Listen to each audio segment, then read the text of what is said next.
একটি কলম আছে। I had a pen.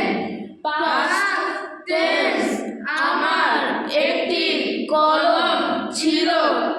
I will have a pen. Future tense আমার একটি কলম হবে। সুন্দর হয় না, কেমন জানি মরা মরা হয়েছে, তাই না? গত ক্লাসের মতো সুন্দর করে জোরে জোরে। Ready, 1 2 3 start. I have a pen.